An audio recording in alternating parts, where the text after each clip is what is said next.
everybody, and welcome to Appointed to Promote Television, where as always, we are appointed to promote the gospel of Jesus Christ. And we do so in a news-like format designed to expose the lies, deceit, and corruption of the world with truth, justice, and righteousness.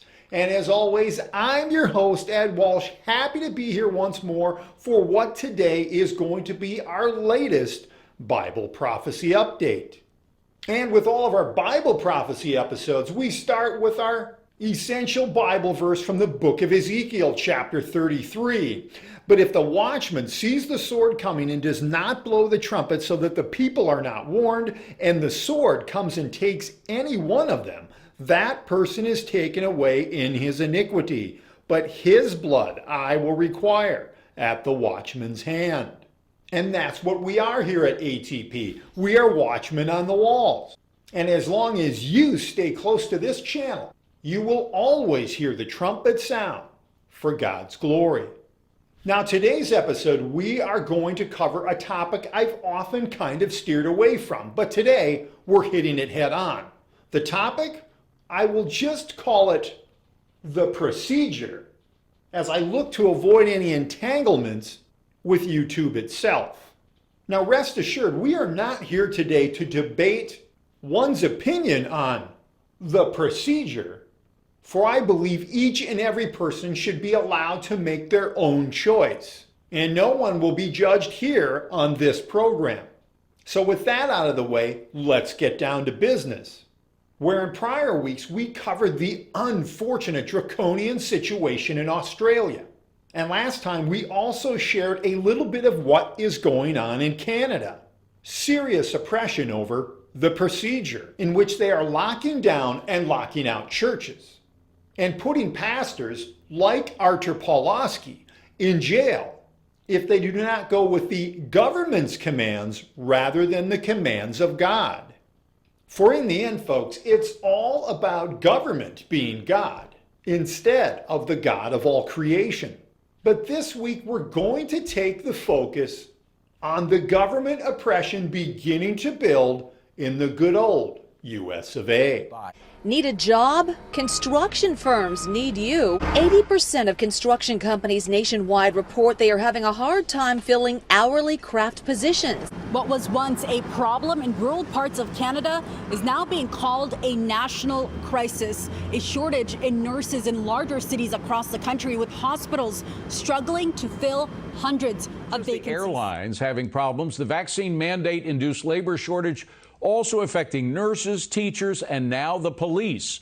In Seattle, city officials are preparing to fire 40% of its entire workforce for refusing to get the shot by next Monday's deadline. Active service members don't get the vaccine by December 15th, they could face punishment, including being discharged dishonorably. In some cases, veterans won't get benefits if dishonorably discharged. It could also impact future employment. Those things are career killers, even if they don't kick them out of the military. For procedural mandates in police departments across the country are threatening to deepen a staffing crisis that has already resulted in long wait times for 911 calls and reduced services in a number of cities. For officers have fled the force in droves since the tragic situation with George Floyd, and it's led to a vilification of police officers across the nation by the national media from sea to shining sea. Where in late September, for example, dozens of Massachusetts state troopers submitted their resignations after the state proceeded with its procedural mandate, which is set to take effect on October 17th. Meanwhile, ahead of a deadline of October 18th for officers to get the procedure, the Seattle police this week warned that 27% of its officers have not yet submitted their procedural records, and that a critical staffing shortage could occur if those 292 officers do not get the procedure before next week. Where the Seattle Police Department has prepared an emergency plan set to take effect on Wednesday if enough officers do not submit themselves to the procedure. Meanwhile, the head of the Chicago Police Officers Union has called on its members to defy the city's requirements in reporting their status by October 15th or be placed on unpaid leave. The union was quoted as saying that if the city does enforce its requirement and many union members refuse to comply with it, it's safe to say that the city of Chicago will have a police force of at least 50% or less for the weekend coming up. Meanwhile, thousands of U.S. military troops have not yet complied with the procedure as the Pentagon's first compliance deadline draws near, which has illustrated how political division over the procedure has seeped into a nonpartisan force with unambiguous orders. And the president informed the 2.1 million troops that the procedure would become mandatory. Exemptions would be rare, and those who refused could be punished and potentially receive a dishonorable discharge. While in the healthcare industry, 1,400 healthcare workers were recently fired by New York State Governor Kathy Hochul, and thousands more across the country are either walking off their jobs or waiting to be terminated. And if it's not procedural mandates in this country, how about the indoctrination of our children in its public schools, where ordinary, everyday parents across the nation are now being labeled domestic terrorists? For the Justice Department, or DOJ, is facing a wave of backlash as parents criticize its recent decision to investigate potential acts of violence against school board members across the country. And it came after the National School Board Association asked the current administration for assistance, suggesting that the threats and acts of violence were similar to domestic terrorism. And in turn, Attorney General Merrick Garland has now instructed the FBI to mobilize against parents who oppose critical race theory in public schools, citing them as threats. Meanwhile, Azra Nomani, who is Vice President of Investigations and Strategy at Parents Defending Education, says, "I am what a domestic terrorist looks like? You owe parents an apology," she said.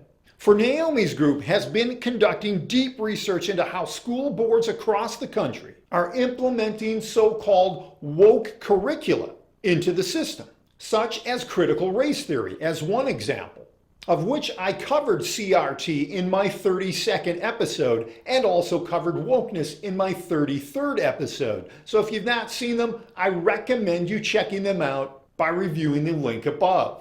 And now, yes, there have been parents getting out of hand, which is never acceptable nor condoned. But to lump thousands of parents speaking against evil mandates in standing against schools across the nation who are trying not to educate our children, but rather indoctrinate our children, to be haters of their own country, to be ashamed of their own color or race, and even unapproving of the Christian God who made them.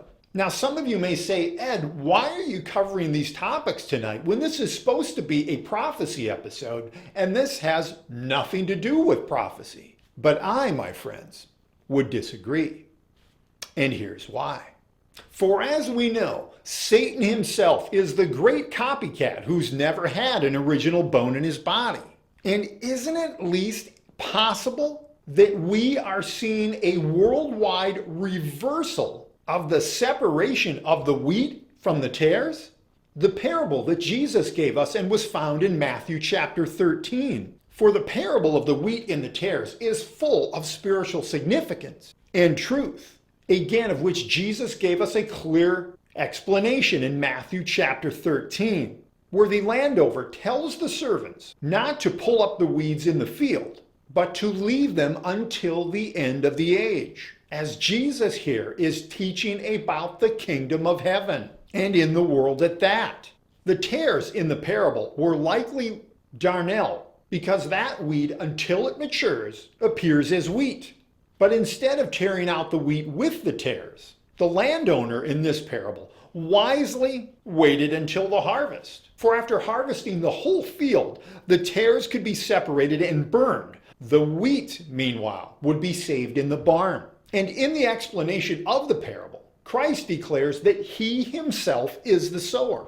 He spreads his redeemed seed, his true believers, into the field of the world. And it is through His grace that these Christians bear the fruit of the Spirit. The enemy in the parable is Satan, always in opposition to Jesus Christ, where the devil looks to destroy Christ's work by placing false believers and teachers in the world who would lead many astray. Now, Christ does allow them to remain until His return. And at the time that Jesus returns, He will have His angels separate the true from false believers. And all of the false believers will be burnt in the fire. So again, just as one day we will see Christ separate the evil from the good, the unbelievers from the believers, is Satan himself not doing a mimic of this by trying his best to remove all of those who will not bow a knee to their tyrannical governmental systems? For up until just recently, there hasn't been an easy and efficient way to identify those that are not eager servants of the system. But now this worldwide pestilence has changed everything.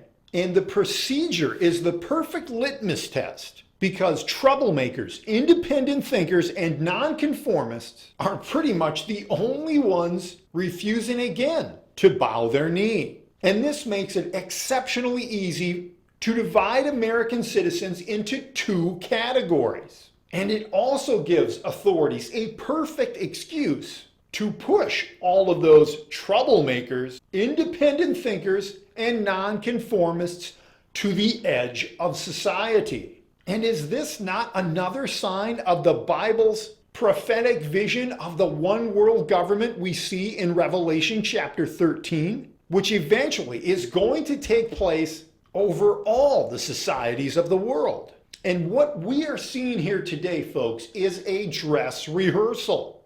And therefore, as Christians, we must stand strong for the glory of God. And so, as Christians, do we listen to God or to government? I mean, think about it. For didn't Moses challenge the leadership of Pharaoh with godly demands for freeing all of his people? Did Elijah not become an outlaw against Ahab? Did not Shadrach, Meshach, and Abednego refuse to worship foreign gods and therefore were thrown into the fire, of where God personally spared them to the amazement of the king? And don't forget about Daniel, who would pray only to the God of Israel, when other so-called gods of the age demanded complete loyalty to themselves. Daniel refuted, was sent into the lion's den, of which once again God delivered him to the amazement of the king. And so as Christians, we must remember the good news that Jesus Christ will one day establish righteousness. After He raptures His church out of the world, God will then pour out His righteous wrath on the world. During the tribulation, He will draw others to a saving faith in Jesus Christ. And at the end of the tribulation, Christ will return in flaming fire and with His heavenly angels at His back, and where all the wicked of history will be judged for their sin and their unbelief. They then will become the chaff and will be removed from God's presence. Where meanwhile the true followers of Jesus Christ will reign with Him. What a glorious hope for the wheat. And with that good news for us to take, that leaves just enough time for our usual ending, although quick it will be, and that is our "You Can't Make This Stuff Up" section. Singer Demi Lovato is promoting her upcoming Peacock special called Unidentified with Demi Lovato, where the new series, hosted by the 29-year-old singer, explores inexplicable UFO behavior. And now that Demi's had this experience of looking into the UFO phenomena, Demi Lovato is now urging people to stop using the term aliens because it's offensive to extraterrestrials. And so I'll say it again, folks. You can't make this stuff up. So with that said, we're going to get ready to wrap it up, but let me ask you out there, do you know Jesus? For if you do not, you've already been told a bit of God's future plan. So you have to decide. Do you want to be the chaff who does not follow God, or do you want to be the wheat who was proudly harvested by God. For Jesus is the King of Kings and Lord of Lords and the only way of salvation. And it is his unconditional grace, mercy, and forgiveness that he wishes to share with you and for all eternity. So please look at the 5 steps you see on the screen and repent of your life's sins and ask Jesus to give you a new heart. And yes, he may make you one of the outcasts of this world, but will then make you one of the exclusive children of God in the next world. So don't delay and accept Jesus Christ today. And if you want a little more help with that, look back at my last episode, which was my personal testimony of faith in Jesus Christ. And I hope you will find out there even more how great Jesus Christ is. So with that said, we're going to end it as we do all of our programs with our signature Bible verse from the book of Colossians chapter 2 verse 8, which simply says, "See to it that no one takes you captive through philosophy and empty deception, according to the tradition of men, according to the elementary principles of the world, rather than according to Christ." So until I see you next time, God bless.